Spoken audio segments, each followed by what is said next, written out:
Bytes, animal બધા bytes આપણે લઈ લીધા. એમાં ડોગ બાઇટ આવી ગયું, મંકી બાઇટ આવી ગયા, કેટ બાઇટ છે, કોઈ બી એનિમલ્સ આપણને કેડી શકે. Dog, cat, monkey, fox, bat, cow, horse, જેકલ્સ.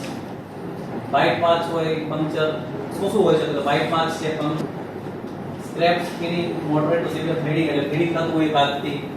Redness, pain.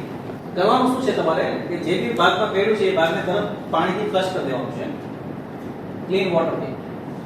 અને water or detergent for 10 to 15 minutes, એટલે 10 થી 15 મિનિટ સુધી એ ભાગને ધોયા રાખવાનું છે. Animal bytes. એનિમલ બાઇટ્સ તો એક જ છે કે એમાં ડ્રેસિંગ કરવાનું નથી આપણે. વોશ વિથ કોઇડિન, આયોડિન, કોઇડિન એટલે બીટાડિન હોય તો. Washing is also necessary when a person is licked, scratch or has એબ્રેશન્સ.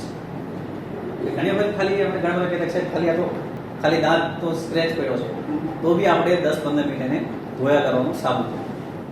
આપણે ફૂડને કટ કરવાનું નથી. ડુ નોટ પુટ હર્બ્સ ઓર કોઈ જાતની દવા આપણે અંદર મૂકવાની નથી, લાઈક ચીઝ ને ઓઇલ ને પેટ્રોલ. જો આમાં અમ લોકોને ખબર છે કે આપણે બધું મૂકતા હોય, લાલ મરચાં દઈએ ને ઓઇલ નાખી નાખતા હોય, એ વસ્તુ કંઈ કરવાની નથી.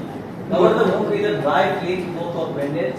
ખાલી કવર કરી દેવાનું છે. Refer the person to health care facility immediately four further treatment. બને એટલું જલ્દી માણસને હોસ્પિટલ શિફ્ટ કરવાનો છે.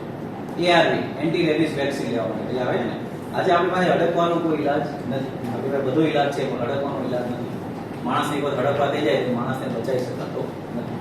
મેડિકલ હિસ્ટ્રીમાં 1 કે 2 માણસો બચ્યા છે, બાકી કોઈ બચતું નથી. પણ હડકવા ના થાય એની માટેની એન્ટી રેબિસ વેક્સિન અવેલેબલ છે, જે આપણે મૂકીશું.